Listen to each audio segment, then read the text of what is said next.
नहमदु व नसल्ली अला रसूलिल करीम अम्मा बाद बिस्मिल्लाहिर रहमानिर रहीम। अस्सलाम वालेकुम and I hope you all are fine.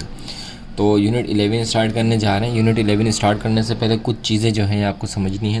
बिल्कुल 8 से 9 मिनट लगेंगे। देखें, ट्राइंगल ट्रिग्नोमेट्री, हमारे चैप्टर का नाम है ट्रिग्नोमेट्री।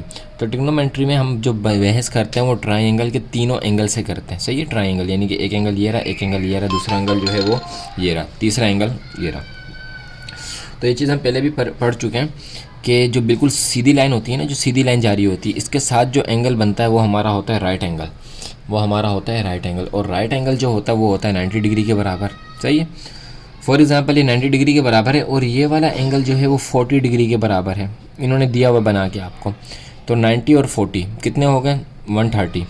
तो अब ये बताएं कि ये वाला एंगल कितने का होगा, ये वाला एंगल जो है ये कितने डिग्री का होगा। तो आप ये बात भी जान लीजिए कि ट्राइंगल का angle 1 plus angle 2 plus angle 3 is equal to बनता है 180 डिग्री के। कितने के इक्वल बनता है? 180 डिग्री के। जब ये 90 है, ये 40 है, तो 130, 140, 50, 60, 70, 80 यानी कि तो ये कितने डिग्री का होगा? 50 डिग्री का होगा। सही है, इसे हम नाम देते हैं, ये हमारा ए एंगल है, ये हमारा बी एंगल है और ये हमारा सी एंगल है। एक तो बात ये हो गई कि जो ट्राइंगल है उसके तीनों एंगल मिलके कितने के बनेंगे? 180 डिग्री के बनेंगे।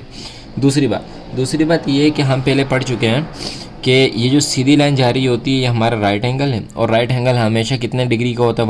90 डिग्री का होता है। राइट एंगल हमेशा कितने डिग्री का होगा? 90 डिग्री का होगा। अब ये राइट एंगल के सामने वाला जो ये पट्टी जा रही है ना, जो लाइन जा रही है, इसे हम कहते थे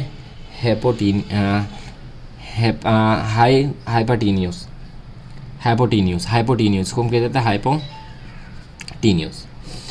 और ये जो दो एंगल बन रहे हैं ना एक साथ, जो ये दो एंगल एक साथ बन रहे हैं, उसके जो नीचे लेटी हुई लाइन है ये हमारा होता था बेस। सही है, और जो खड़ी हुई लाइन है ये हमारा होता था परपेंडिकुलर, जिसको हम पी से डिफाइन करते थे। तो यहाँ पे अब हमें नाम दिए होंगे, क्या मतलब? फॉर एग्जांपल सी जो है किसके बराबर है? वो हाइपोटीनियस के बराबर है। और बी जो है वो बराबर है किसके? बेस के बराबर है। और जो ए है, फॉर एग्जांपल ए है, वो बराबर है किसके? परपेंडिकुलर के। किसके बराबर? परपेंडिकुलर के बराबर है। एंगल कैसे भी बना के देते हैं, हर ट्राइंगल कैसे भी बना के देते हैं, हर ट्राइंगल में जो है बेसिक यही रहेगी। फॉर एग्जांपल अगर हम इस तरह से एक ट्राइंगल अपना ड्रॉ कर लेते हैं, इस तरह से करके, सही है, हाँ, तो इसमें भी हमारे पास ये वाला एंगल हो जाएगा 90 डिग्री का।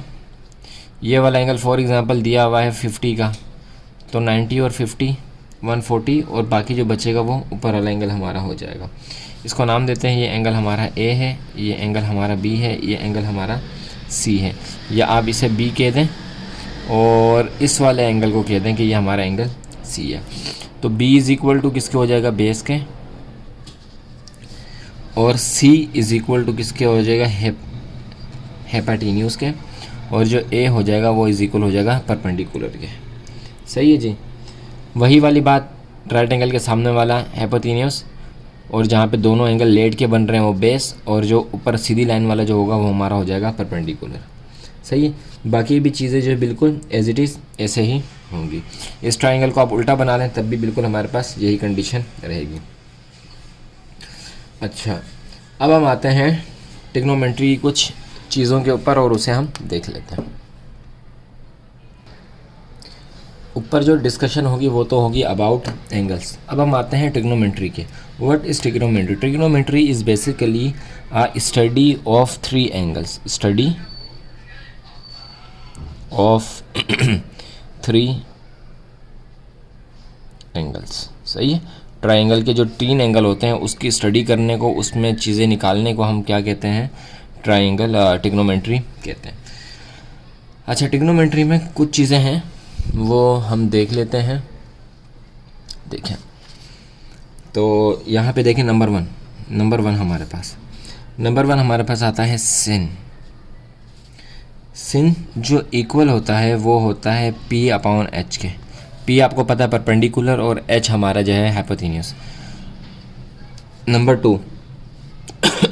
नंबर टू में इसी का ऑपोजिट ले लेते हैं। इसी का ऑपोजिट लेने का मतलब ये है कि H ऊपर और P नीचे, H ऊपर और P नीचे, तो ये बनता है कोसेक। सही है। इसमें क्या होता है, एच ऊपर और पी नीचे, एच अपॉन पी। नंबर 3 पे हम आ जाते हैं।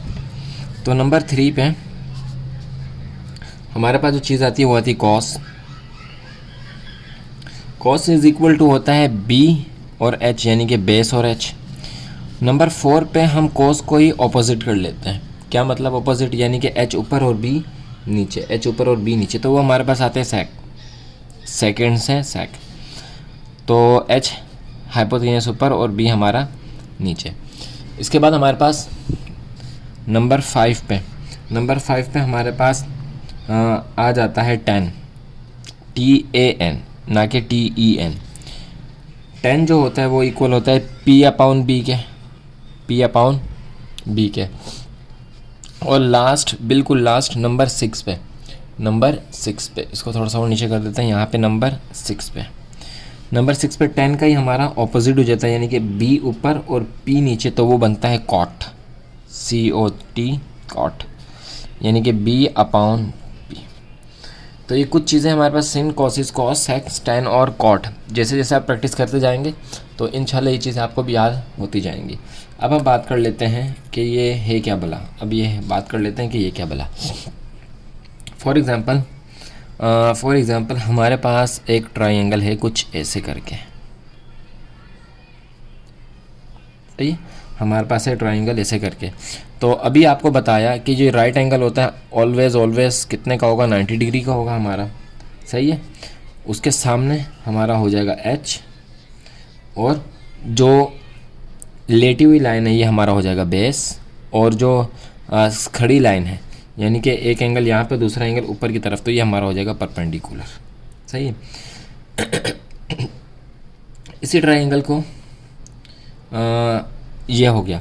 अब दूसरा एक और ट्रायंगल हम इसको उल्टा कर लेते हैं। फॉर एग्जांपल हमने इस ट्रायंगल को कर दिया यूँ, इस ट्रायंगल को हमने कर दिया यूँ। तो अब बताएं, यहाँ पे ये एंगल बना है ना, ये चौकोर एंगल बना है, तो ये हमारा क्या हो जाएगा 90 डिग्री का, यानी कि हमारा हो जाएगा राइट एंगल। और इसी के बिल्कुल सामने हमारा आएगा H, सही है। और अब देखें, एक एंगल बन रहा है ये वाला और एक एंगल बन रहा है ये वाला, सही। अब देखें ये दोनों एंगल ना ये बैठा हुआ है, तो अब ये जो हमारा होगा ना ये हमारा B होगा, ये हमारा बेस होगा, और जो ये वाला एंगल जा रहा है ये हमारा हो जाएगा परपेंडिकुलर, ये हमारा हो जाएगा परपेंडिकुलर, सही जी। तो इस तरह से जो है कुछ एंगल्स हैं, बस यही काम जो है हम इसमें करेंगे। चलें बाकी जो इसकी चीज़ें हैं इंशाल्लाह वो जैसे जैसे क्वेश्चन सॉल्व करेंगे तो वो आती इंशाल्लाह जाएंगी। तो सबसे पहले हम अपने पहले क्वेश्चन के ऊपर चलते हैं और उसको सॉल्व कर लेते हैं। ये चीज़ आपको समझ में आ गई तो हम चलते हैं अपने क्वेश्चन नंबर 1 के ऊपर, यानी कि 11.1 को स्टार्ट करने के लिए। 11.1 क्वेश्चन नंबर 1, एक इन्होंने हमें एक फिगर बना के दी है, एक ट्राइंगल हमें यूँ इन्होंने बना के दिया है, इसके ऊपर अभी हम बात करते हैं। तो क्वेश्चन में कह रहे हैं in the given right angle triangle PQR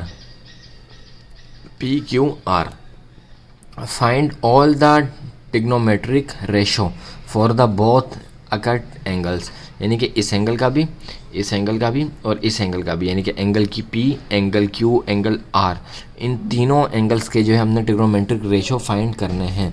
trigonometric ratio कैसे फाइंड करेंगे, ये जो हमने सिन, कोसेक, कॉस, सेक, टैन और कॉड लिखा था, हर एंगल को, यानी कि अगर हम एंगल P लें तो सबसे पहले उन 6 से एंगल P मालूम करेंगे, फिर उसके बाद एंगल Q लेंगे तो उन 6 से एंगल Q मालूम करेंगे, और फिर लास्ट में एंगल R लेंगे तो उस 6 से जो है एंगल R को मालूम करेंगे। तो चलिए सब चलते हैं क्वेश्चन को शुरू करने की तरफ। क्वेश्चन नंबर 1 11.1 का, तो इस तरह से एक फिगर बना के दी हुई है, एक ट्राइंगल बना के दिया हुआ है, उसे हमने सॉल्व करना है। अच्छा देखें, ये P है, ये हमारा तो राइट एंगल है जो कि कितने डिग्री का होता है, अभी आपको बताया कि कितने डिग्री का होता है, 90 डिग्री का होता है, सही है। राइट एंगल के बिल्कुल सामने हमारे पास हाइपोटेन्यूस आ रहा है जो कि हमारे पास क्या है, H है। और ये दोनों एंगल, अभी आपको बताया कि जब ये दो एंगल एक ही पट्टी पे होंगे तो ये हो जाएगा हमारा बेस और ये बन जाएगा हमारा परपेंडिकुलर, सही है। अब हम सबसे पहले लेते हैं P को सॉल्व करते हैं, सही है।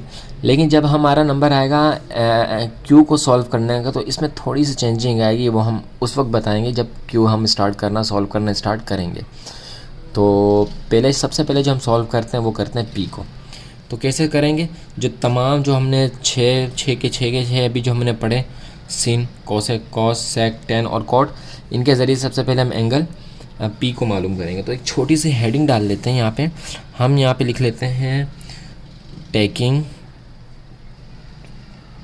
एग्जामिनर को बताएं कि आप क्या कर रहे हैं, जब तक आप बताएंगे नहीं ना तब तक एग्जामिनर बेचारा परेशान रहेगा कि कर क्या रहे हैं। तो टेकिंग मेजरमेंट एंगल पी, सबसे पहले कौन से एंगल को ले रहे हैं, पी वाले एंगल को ले रहे हैं।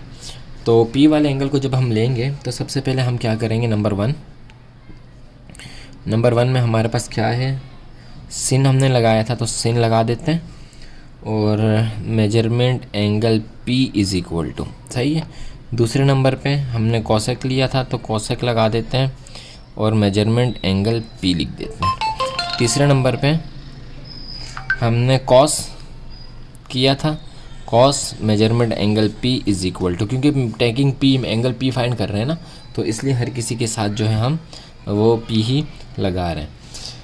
अच्छा, यहाँ पे कर लेते हैं, आपको विजिबल होगा यहाँ पे कॉस। अब सेक ले लेते हैं, कॉस का ऑपोजिट, तो measurement angle P is equal to, सही है। और यहाँ पे 5 और 6 यहाँ पे कर लेते हैं। 5 में हमने 10 लिया था तो 10 ले लेते हैं, और मेजरमेंट एंगल पी, और फिर 6 नंबर पे 10 का जो ऑपोजिट था वो था cot, measurement angle P is equal to, सही जी। इसको सॉल्व कर लेते हैं अब, चलें। तो देखें सिन हमारे किसके इक्वल था, सिन हमारा था पी अपॉन एच के ना, तो पी अपॉन एच, सही है। इसी तरह कोसेक हमारा किसके इक्वल था, कोसेक हमारा था एच अपॉन पी के, तो एच अपॉन पी। कॉस हमारा किसके इक्वल था, बी अपॉन एच, तो बी अपॉन एच। और ये हमारा था एच अपॉन बी, तो एच अपॉन बी। और 10 हमारा इक्वल था पी अपॉन बी, तो पी अपॉन बी, और बी अपॉन पी, क्योंकि इसी का ये ऑपोजिट था। अब आते हैं इक्वल, दोबारा इक्वल, यहाँ पे भी इक्वल, यहाँ पे भी इक्वल, यहाँ पे भी इक्वल, यहाँ पे भी इक्वल, और यहाँ पे भी इक्वल। नेक्स्ट स्टेप, सिन का साइन डाल दिया, कॉस का डाल दिया, इसका डाल दिया, इसका डाल दिया। अब पी हमारा क्या है, पी हमारा क्या है, हमारा 9 सेंटीमीटर है, यहाँ पे परपेंडिकुलर है ना पी, और एच हाइपोटेन्यूस है, तो पी हमारा कितना 9 सेंटीमीटर, तो हमने लिख दिया 9। एच हमारा कितना है 15, सही है। यहाँ पे एच हमारा है 15 और पी हमारा है 9। यहाँ पे बी बेस कितनी है 12, बेस कितनी है 12 अपॉन एच कितना है 15। इसी तरह यहाँ पे एच है तो 15 अपॉन 12। यहाँ पे भी ऐसे ही कर लेते हैं, पी परपेंडिकुलर है 9 और बी यानी कि बेस 12 बेस 12 और अपॉन 9, सही है जी। दोबारा equal equal equal equal equal और इक्वल, कोशिश करते हैं कि इसी जगह पे हो जाए। कौन सा ऐसा टेबल है, दोनों कट रहे हैं, 3 3 ज़ा 9, 3 5 ज़ा 15, तो 3 अपॉन 5, 3 3 ज़ा 9, 3 5 ज़ा 15, 5 अपॉन 3, 3 4 ज़ा 12 और 3 5 ज़ा तो 4 अपॉन 5। इसी तरह यहाँ पे 5 अपॉन 4, क्योंकि उसका ही ऑपोजिट है ये 5 अपॉन 4। यहाँ पे 3 3 ज़ा 9 और 3 4 ज़ा 12, तो 3 अपॉन 4।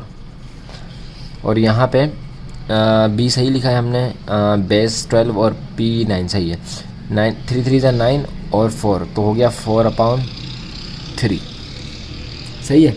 ये हमारा जो आंसर निकला है अभी वो किसका निकला से, मेजरमेंट एंगल पी का। एज इट इज़ यही काम जो है अब हमने मेजरमेंट एंगल क्यू के साथ भी करना है और आर के साथ भी करना है। तो क्यू को देख लेते हैं और वो जो अहम बात आपको बताई थी वो भी हम इसमें देख लेते हैं। देखें, अब जब हम एंगल क्यू को लेंगे ना, ध्यान से सुनिएगा, जब हम एंगल क्यू को लेंगे तो अब ये वाली एंगल और ये वाला एंगल, ये वाला एंगल और ये वाला एंगल दोनों हो जाएंगे एक ही लाइन में। जैसे कि ये दोनों एक लाइन में हो गए थे, तो अब ये दोनों हो जाएंगे किसमें, एक लाइन में। और आपको बता चुका हूँ कि जब भी दो एंगल एक लाइन में हो जाएं तो फिर वहाँ पे हमारा क्या बनता है, बी बनता है, वहाँ पे हमारा क्या बनता है, बेस बनता है। जब ये बेस बनेगा तो ये ऑटोमेटिकली क्या हो जाएगा, परपेंडिकुलर हो जाएगा। सही है। सोल्व करते वक्त जब हम दूसरा एंगल लेंगे तो देखेंगे कि उसके साथ उसी की लाइन में कोई दूसरा एंगल तो नहीं है, अगर है तो फिर उसको बेस बना देंगे और दूसरा एंगल जो है उसके ऑपोजिट होगा उसको पी बना देंगे, और हाइपोटेन्यूस तो हेपेटिन्यूस जो है वो तो वही रहेगा। तो अब हम चीज़ों को चेंज कर गए, यानी कि जो पहले पी था अब हमारा क्या हो गया, बी, और जो हमारा बी था अब हो गया पी। तो अब हम नए वाले यानी कि जो ब्लू वाला लगाए हैं इसी को देखते हुए ही वो सॉल्व करेंगे। चलें जी, टेकिंग मेजरमेंट एंगल क्यू, ये हमने पहले ही लिख लिया ताकि इसमें टाइम ज़ाया ना। अच्छा एक चीज़ करेक्शन कर लें, ये जो है ना SEC है, ऊपर भी जो है यहाँ पे SES लिखा हुआ है, इसको भी C बना लें, और जो यहाँ पे हमने किया था उसको भी C बना लें, शायद जल्दी में जो है वो रह गया, तो इसे भी C बना लिया और ऊपर वाले को भी C बना लिया, ये कॉसेक है। चलें जी, अब मेजरमेंट एंगल क्यू लिया है हमने, तो ये पहले से हमने लिख लिया ताकि आपके लिए आसानी हो। अब वही करना है कि P upon H upon P, B upon H और H अपॉन B। B को थोड़ा सा सही कर लेते हैं, जगह ज़्यादा है। अच्छा, ये हो गया हमारा P अपॉन B और B अपॉन P। सही है। अब वैल्यूज़ जो है ना थोड़ी सी चेंज हो जाएंगी, अब वैल्यूज़ जो है हमारी चेंज हो जाएंगी। कैसे चेंज होगी, क्योंकि हमारा अब देखें पहले ये हमारा P था, परपेंडिकुलर था, अभी हमारा बन गया B। तो जहाँ पे B है वहाँ पे कौन सी वैल्यू आएगी, ये 9 वाली वैल्यू आएगी। सही है। पहले ये हमारा था B यानी कि बेस, अब हमारा बन गया परपेंडिकुलर यानी कि P। अब ये जो 12 है ना, जहाँ जहाँ पे P है वहाँ पे क्या आएगा, 12 आएगा। चलें देखते हैं कैसे।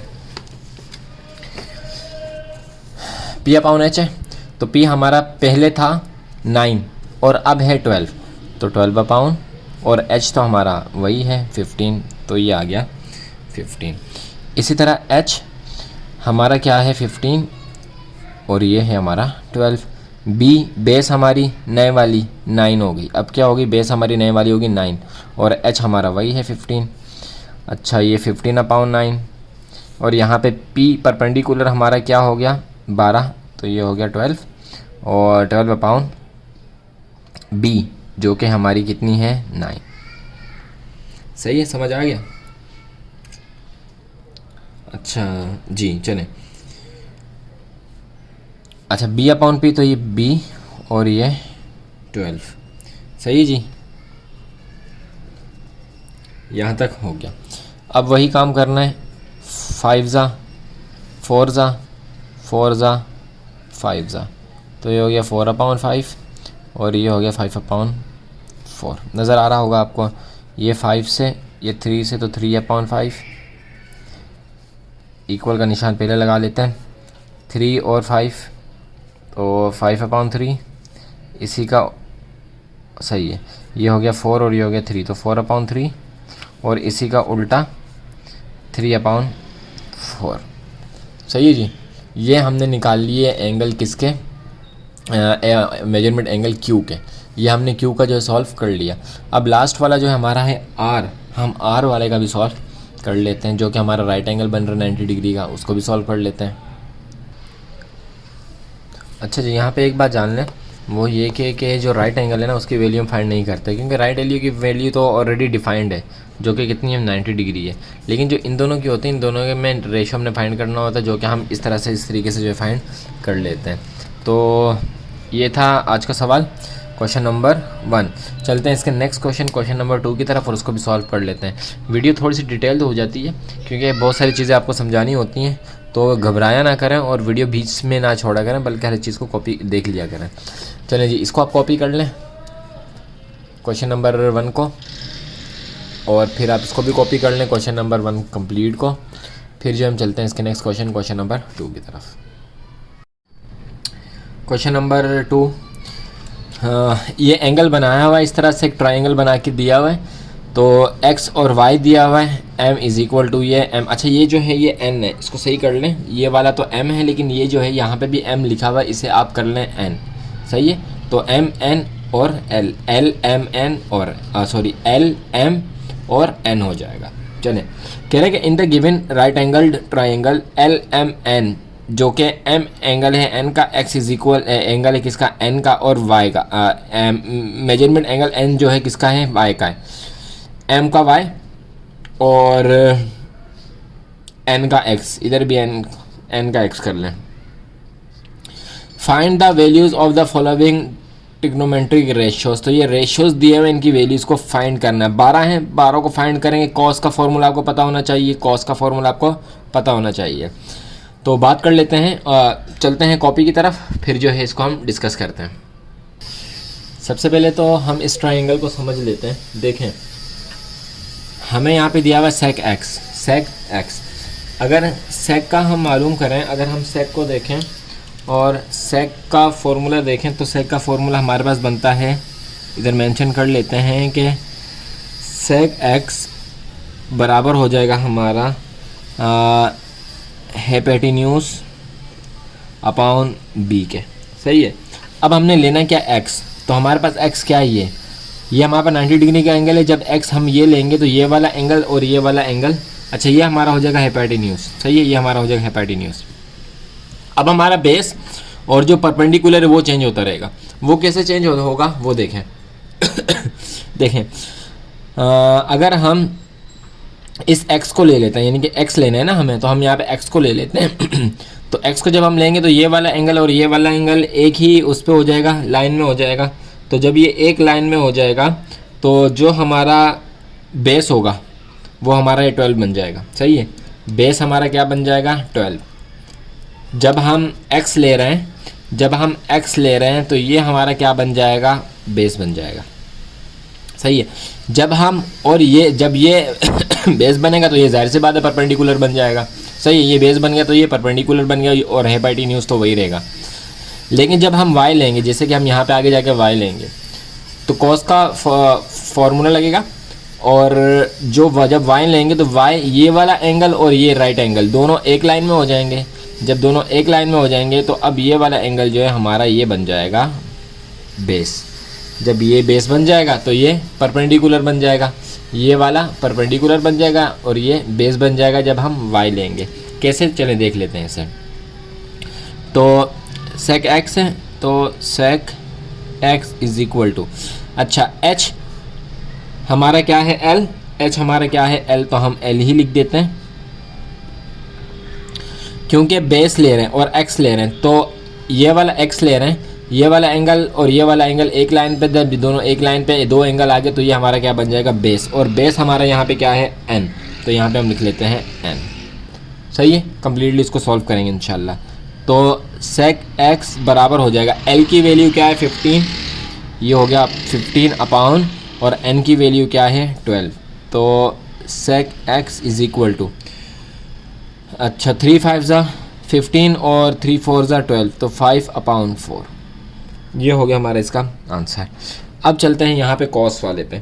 तो कॉस y सबसे पहले लिख लेते हैं, cos y is equal to, cos हमारा होता है बेस अपॉन हेपेटिन्यूस। सही है, बेस अपॉन हेपेटिन्यूस, हेपेटिन्यूस। अब हम क्या ले रहे हैं, y। सही है, तो यहाँ पे थोड़ा सा लिख लेते हैं कि कॉस y, यहाँ पे लिख लेते हैं। जब बेस हमारा, जब हम y ले रहे हैं तो अब हमारा बेस क्या बनेगा, ये 16 बनेगा, क्योंकि ये वाला एंगल और ये वाला एंगल एक ही लाइन पर है। तो जब हमने ये y लिया तो ये वाला एंगल, ये वाला एंगल एक ही लाइन पे आ गया। जब एक लाइन पे आ गया तो ये हमारा बन जाएगा बेस। तो अब हमारा बेस क्या बनेगा, m। वैल्यू हम बाद में लिखेंगे, पहले हमारा बेस क्या बन जाएगा, m। और हेपेटिन्यूस क्या होगा, वही l होगा, तो हमने यहाँ पे लिख दिया l। तो cos y is equal to, base हमारा है 16 और लेंथ l हमारा है 15। 15 और 16 एक ही टेबल में नहीं आते, तो cos y is equal to 16 upon 15 ही हमारा क्या हो जाएगा, आंसर हो जाएगा। अब बात कर लेते हैं इधर tan x की। तो tan का जो हमारा फॉर्मूला है वो होता है tan x, थोड़ा सा इधर कर लेते हैं, tan x is equal to perpendicular upon b, perpendicular upon b। यहाँ पे एक लाइन ड्रॉ कर लेते हैं यूँ करके। Perpendicular upon B. लेना क्या है, एक्स, एक्स लेना है ना। तो जब एक्स लेंगे तो ये वाला और ये वाला एक ही उस पर हो जाएगा, तो ये हमारा बन जाएगा बी और ये बन जाएगा परपेंडिकुलर। तो 10x is equal to, perpendicular क्या है, परपेंडिकुलर हमारा x ले रहे हैं ना, तो परपेंडिकुलर हमारा है ये 16, परपेंडिकुलर हमारा है m, तो ये m और बेस हमारा क्या हो जाएगा, n हो जाएगा। 10x इज इक्वल टू, अच्छा जी, m है हमारा 16 और जो हमारा बेस है यानी कि जो n है वो हमारा है 12। 10x इज इक्वल टू 4 ज़ा और 4 3 ज़ा, तो 4/3, ये हो जाएगा हमारा इसका आंसर। सही जी, यहाँ तक समझ में आ गया। नेक्स्ट पार्ट देख लेते हैं इसके। चलें नेक्स्ट देख लेते हैं। नेक्स्ट हमारे पास है कोसेक y, तो कोसेक y को हम सॉल्व कर लेते हैं। चलें कोसेक y, तो कोसेक का जो हमारे पास फॉर्मूला होता है वो क्या होता है, यह हमारा बराबर हो जाएगा हाइपोटेन्यूज और परपेंडिकुलर के। चलिए सही है जी, तो कोसेक y, अच्छा y ले रहे हैं, दोबारा एंगल की तरफ आ जाते हैं। y ले रहे हैं, तो जब हम y ले रहे हैं तो इसका मतलब ये है कि अब ये वाला एंगल और ये वाला एंगल एक लाइन पे हो जाएगा, तो ये हमारा बन जाएगा बेस और ये बन जाएगा परपेंडिकुलर, और हाइपोटेन्यूज तो यही रहेगा। तो L हमारा हो जाएगा क्या, हाइपोटेन्यूज, और N जो होगा वो हमारा बन जाएगा बेस। तो cosec y is equal to L है 15 और जो हमारा N और परपेंडिकुलर, N और परपेंडिकुलर वो है 12, तो 4 ज़ा 3 5 ज़ा, तो cosec y is equal to 5/4। सही है, 5/4, तो 5/4 और ऊपर वाला भी 5/4, ये हमारा सेम है। सही जी, नेक्स्ट इसको देख लेते हैं। ये हमारे पास है सेक x, तो सेक x जो हमारा बराबर होता है, सेक x हमारा बराबर होता है हाइपोटेन्यूज b के, हाइपोटेन्यूज b के। इस कंडीशन में हमारे पास x ले रहे हैं x ले रहे हैं, तो ये और ये, तो बेस हमारा क्या बनेगा, n बनेगा, तो n हो जाएगा हमारा बेस और l तो हमारा l ही रहेगा। l है हमारा 15 और बेस हमारा है 12, तो 3 और 4 ज़ा, तो सेक x इज इक्वल टू 5/4, तो ये भी क्या हो गया हमारा, बराबर हो गया, ये भी हमारा क्या हो गया, बराबर हो गया। कोट y को देख लेते हैं, तो cot y is equal to, इसका जो फॉर्मूला होता है वो होता है P/B, यानी कि base upon perpendicular. Cot y वाली सूरत में अगर हम y ले रहे हैं, जो y ले रहे हैं, तो ये हो जाएगा बेस, यानी कि m हो जाएगा हमारा बेस और परपेंडिकुलर हो जाएगा हमारा n m और n हो जाएगा। सही है जी, तो m कितना है हमारा, m है 16 और n है हमारा 12, तो 4 ज़ा 4 3 ज़ा, तो ये हो गया हमारा 4/3। इसी तरह हम देख लेते हैं नेक्स्ट जो है हमारा कॉस एक्स को देख लेते हैं। तो कॉस एक्स का जो फॉर्मूला होता है वो होता है b अपॉन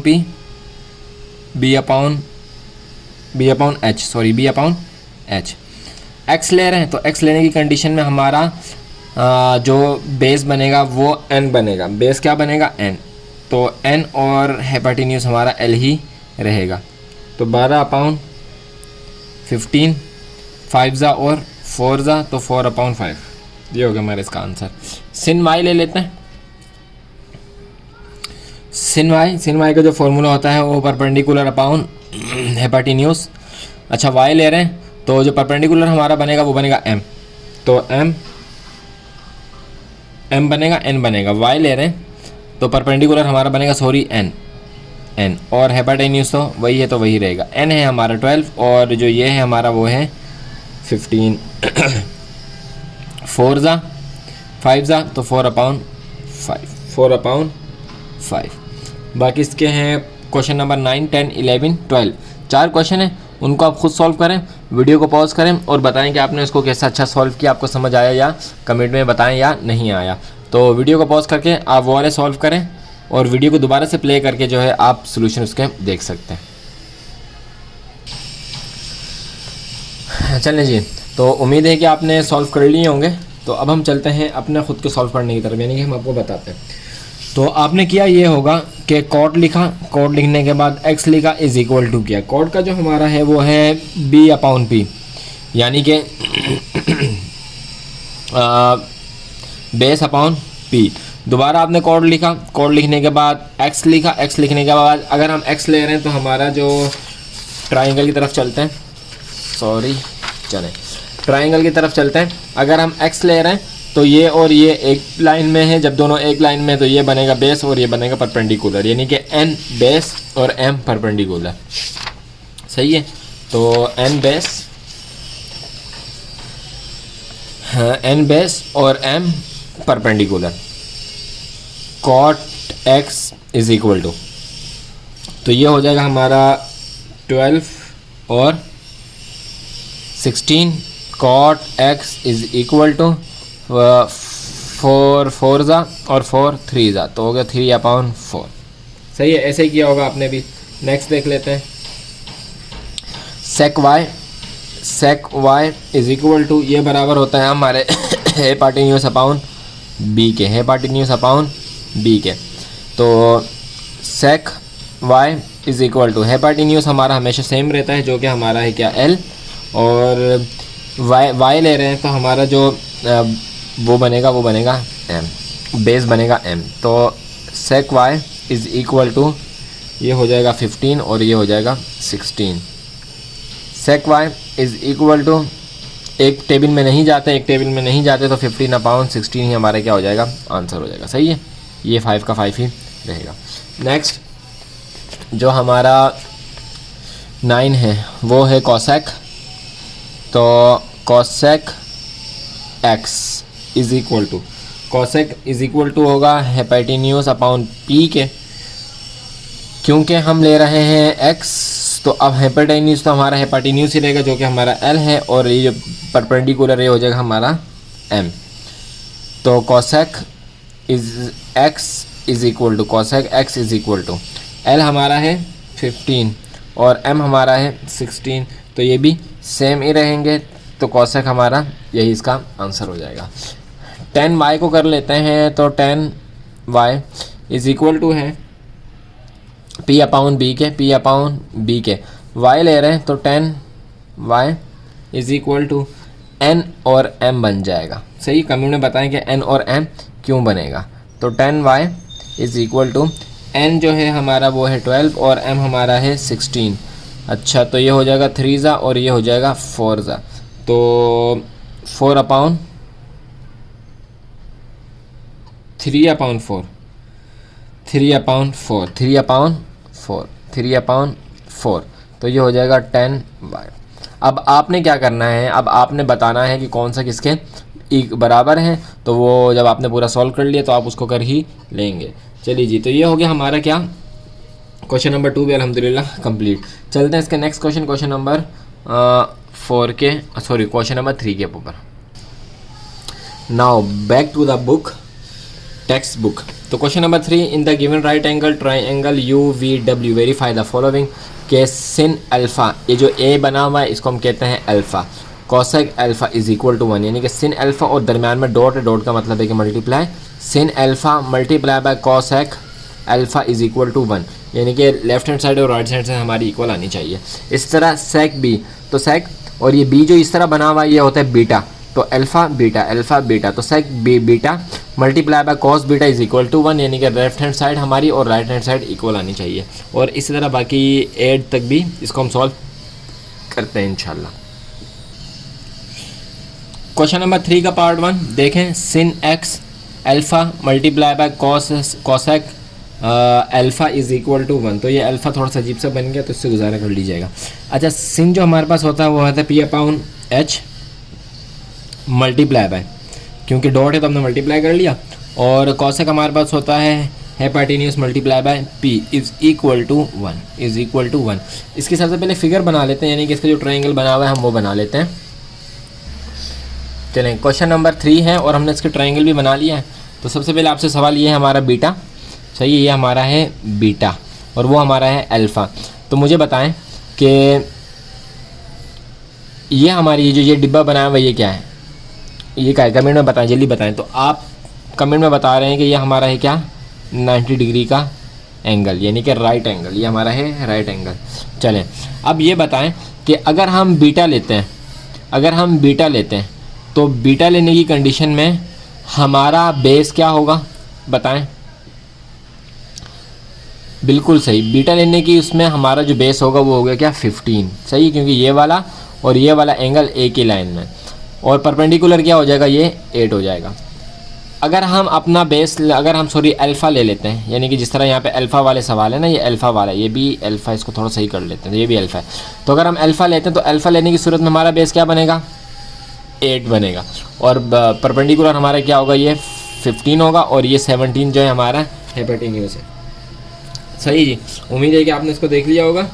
तो इसको मज़ीद सिंप्लीफाई कर लेते हैं। तो परपेंडिकुलर हमारा अल्फ़ा लेने की सूरत में क्या है, 15 है, तो ये हो गया 15 मल्टीप्लाई बाय, और हाइपोटेन्यूज हमारा क्या है 17, और ये क्या है, हाइपोटेन्यूज हमारा है 17, और परपेंडिकुलर हमारा क्या है 15 इज़ इक्वल टू 1।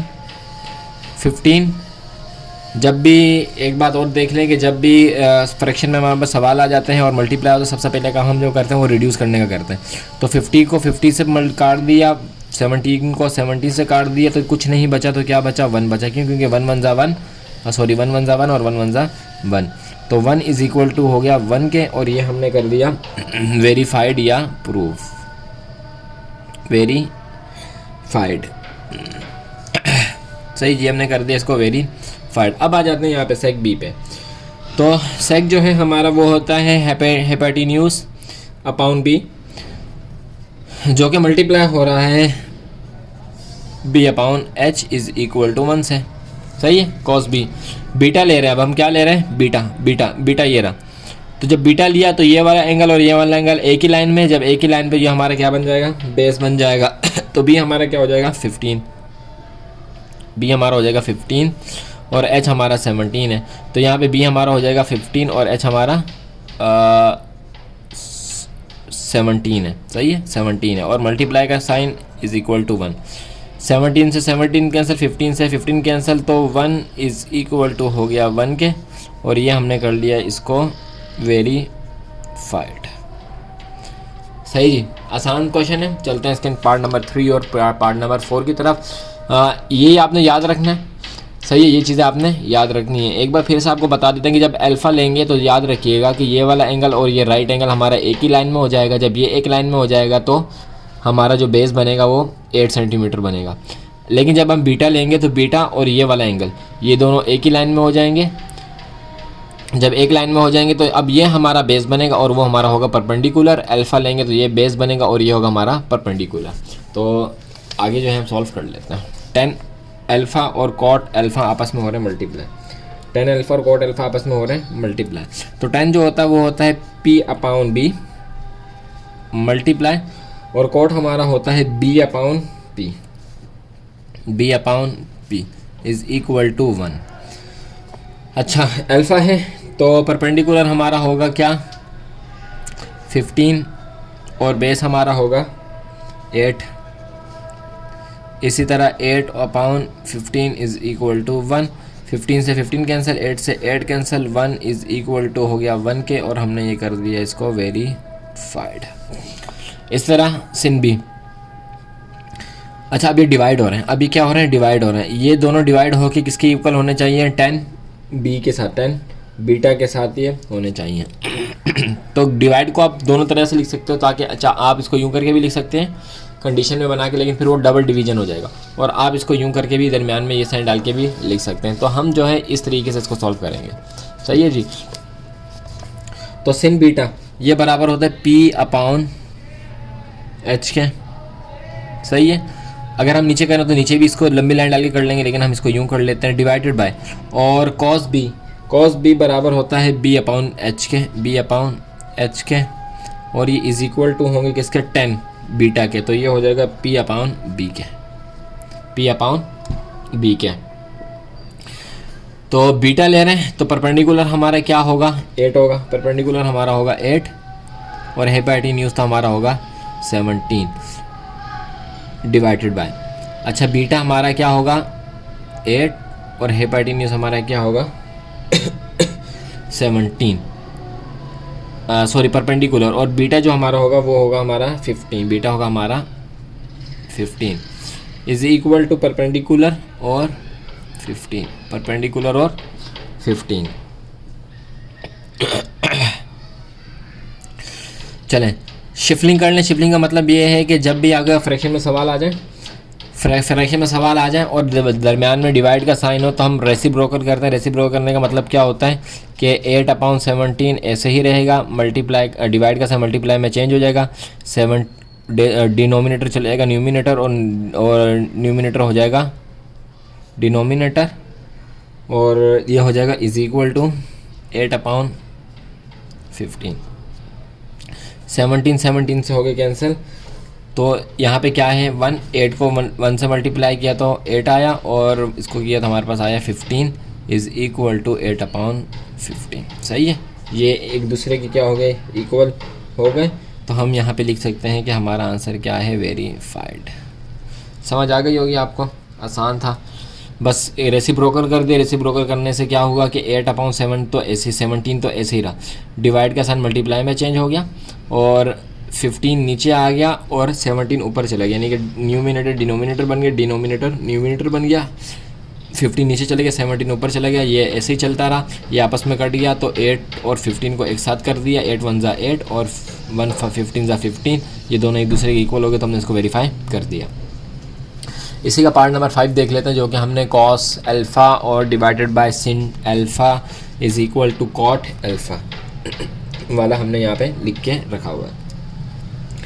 तो कॉस जो है वो बराबर होता है बी अपॉन एच के डिवाइडेड बाय, और सिन जो बराबर होता है वो होता है पी अपॉन एच के is equal to cot alpha B upon P, B upon P. Alpha तो यहाँ पे हमारे पास 8 आ जाएगा, और ये तो हमारा 17 ही है, तो हमारा 17 रहेगा डिवाइड का साइन। सही जी, पी और एच तो ये हो जाएगा हमारा 15 और ये हो जाएगा हमारा 17 इज़ इक्वल टू बी 8 और पी 15। वही वाला काम, 8 अपॉन 17 ऐसे ही रहेगा, डिवाइड मल्टीप्लाई में चेंज हो जाएगा, ये रेसिप्रोकल हो जाएगा, 17 ऊपर चला जाएगा, 15 नीचे आ जाएगा। क्यों? क्योंकि डिनोमिनेटर न्यूमिनेटर, न्यूमिनेटर डिनोमिनेटर बन गया, इज़ इक्वल टू 8 अपॉन 15। ये 17 आपस में कैंसिल हो गए, 8 को जब इसके साथ मल्टीप्लाई किया तो 1 के साथ तो 8 आया, और 1 को 15 के साथ मल्टीप्लाई किया तो 15 आया, और ये 8 अपॉन 15 ये तो ऐसे ही था, तो हमने इसको भी कर दिया क्या, वेरीफाइड। ये भी हमारा हो गया वेरीफाइड। आ जाते हैं कॉस अल्फ़ा में। तो कॉस अल्फ़ा ये हो जाएगा हमारा बी अपॉन एच, अच्छा मल्टीप्लाई हो रहा है, ब्रैकेट नहीं मल्टीप्लाई हो रहा है, और H upon P, H upon B, sorry H upon, अच्छा इस पूरे में थोड़ा सा मसला हुआ है। तो कॉस ए जो बराबर हो जाएगा वो होगा बी अपॉन एच के मल्टीप्लाई, सही है, और कॉसेक जो है ये होगा एच अपॉन पी के, एच अपॉन पी के, और जो कॉट है ये होगा बी अपॉन पी के, बी अपॉन पी के। सही जी। चलें, तो क्या है, अल्फ़ा है, तो अल्फ़ा में हमारे पास जो बेस बनेगी वो बनेगी 8 की, और एच 17 ही है, मल्टीप्लाई इसमें भी 17 है, और परपेंडिकुलर होगा वो होगा 15 का, इज़ इक्वल टू बेस 8 की और परपेंडिकुलर 15 का। 17 आपस में कैंसिल, 8 और अपॉन 15 इज़ इक्वल टू 8/15। हमने इसको भी कर दिया वेरीफाइड। सही जी, ये हो गए इसके 6 क्वेश्चन। इसके बाकी क्वेश्चंस को हम देख लेते हैं 7 को और 8 को, जो कि हमने यहाँ पे किए हैं। तो आपको दोबारा से यही कहूँगा कि आप पहले वीडियो को पॉज करें और जो है इसको ख़ुद से सॉल्व करें, फिर दोबारा वीडियो कंटिन्यू करके जो है अपने आंसर्स को मैच करें और तरीके को मैच करें। तो सेक बी यानी कि सेक बीटा, सेक बराबर होता है h/b के, दरमियान में डिवाइड का साइन, और h/p cosec B, h/p cosec B is equal to 10 यानी कि p/b। अच्छा जी, तो ये हो जाएगा 17/b, जो कि है हमारा 15, डिवाइडेड बाय h 17, और p हो जाएगा हमारा 8 इज़ इक्वल टू 8/15। चलें जी, 8/15। वही काम 17/15 एज इट इज़ रहेगा, डिवाइड का साइन मल्टीप्लाई में चेंज हो जाएगा, 8 चले जाएगा ऊपर, 17 आ जाएगा नीचे, 17 आपस में हो जाएंगे कैंसिल, 8/15 ऐसे ही लिख देते हैं। तो ये हमारे पास बच गया 8 और 15 इज़ इक्वल टू 8/15। सही है, 1 से 8 मल्टीप्लाई हो गया, 15 से 1 मल्टीप्लाई हो गया, तो ये हमने कर दिया इसको वेरीफाइड।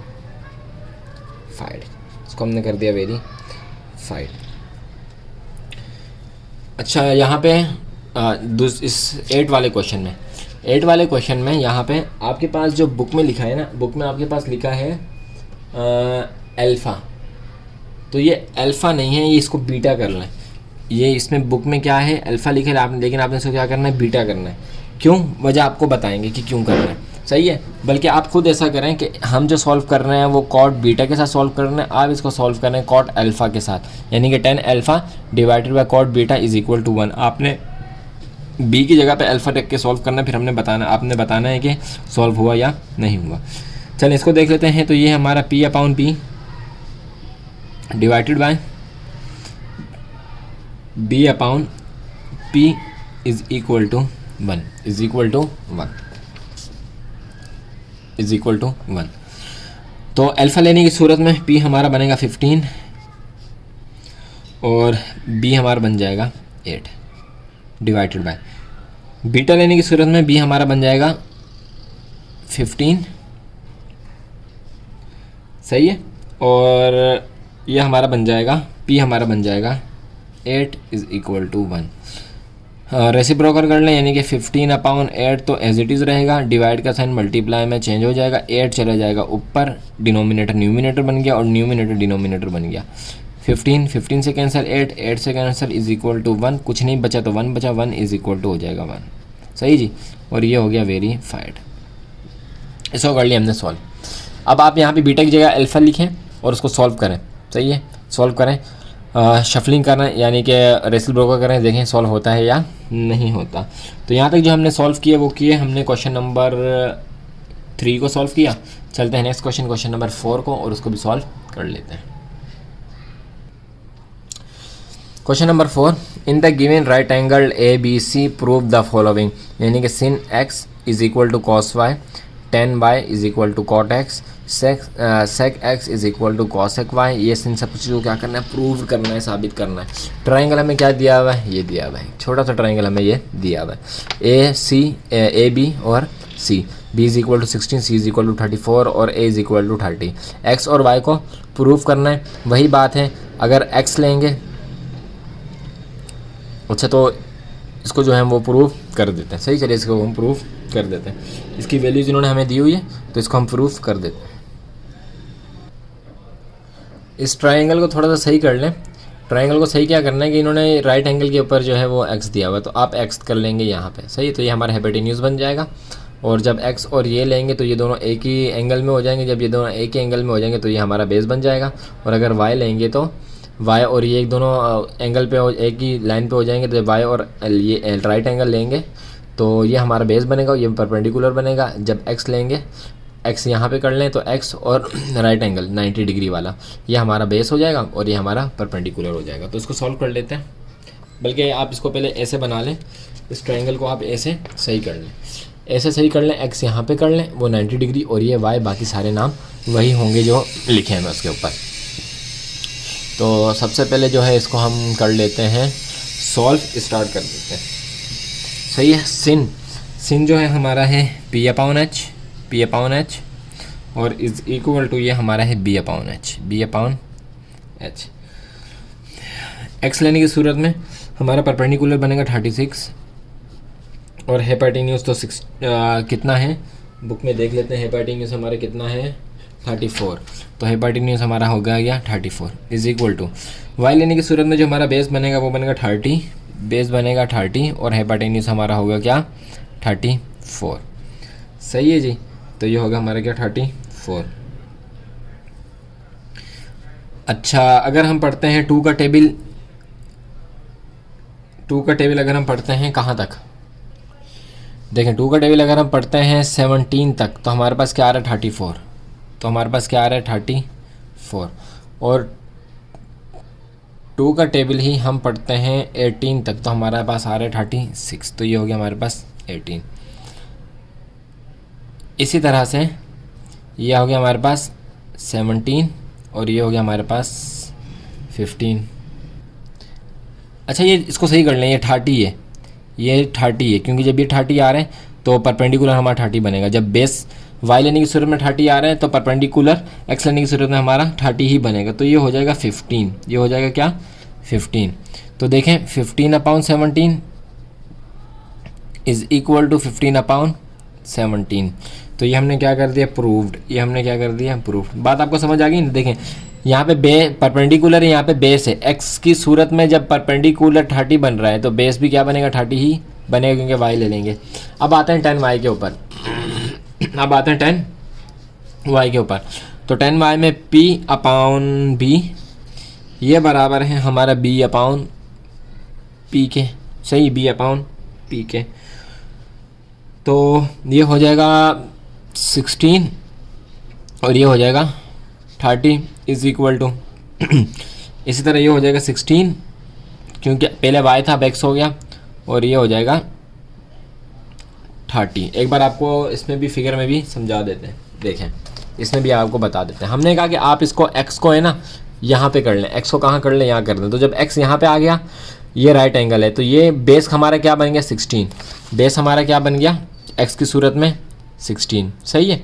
और वाई की सूरत में बेस क्या बनेगा, वाई अगर ले रहे हैं तो ये और ये एक ही है, तो वाई की सूरत में बेस हमारा क्या बन गया 30। तो बेस हमारा क्या बन गया 30 और परपेंडिकुलर 16 है और हेपाइटेन्यूज तो वही रहेगा। और जब वाई को और सी को लेंगे तो बेस 30 होगा और परपेंडिकुलर 16 होगा। बेस 30 होगा और परपेंडिकुलर 16 होगा। परपेंडिकुलर 16 और बेस 30। सही है।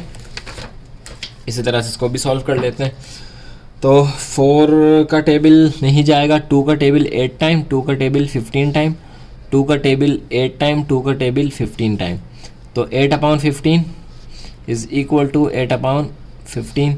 ये भी हमने कर दिया क्या प्रूव्ड। ये भी हमने कर दिया प्रूव्ड। नीचे इन वालों को देख लेते हैं। इसमें भी एज इट इज़ यही काम होगा। तो ये है हमारा h अपॉन बी जो कि इक्वल है h अपॉन पी के। तो x ले रहे हैं, हेपाइटेन्यूज तो हमारा वही 34 ही होगा, बेस हमारा हो जाएगा 16 इज़ इक्वल टू 34। y लेने की सूरत में परपेंडिकुलर हमारा हो जाएगा 16। सही है। तो 34 और 34 18 और 18। 34 कब आया था हमारा 17 पे और ये हमारा आया था 8 पे।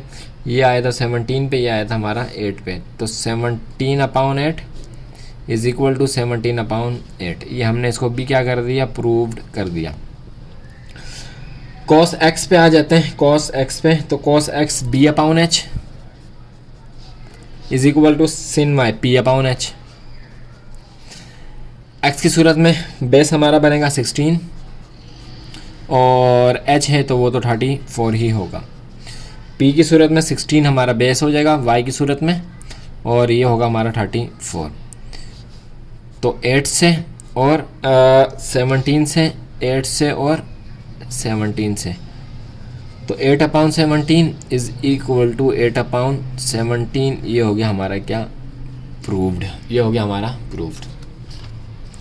cot y और tan x का पार्ट नंबर, इसको कॉपी कर लें, पार्ट नंबर 5 देखते हैं। cot y, तो cot y में हमारे पास p अपॉन b,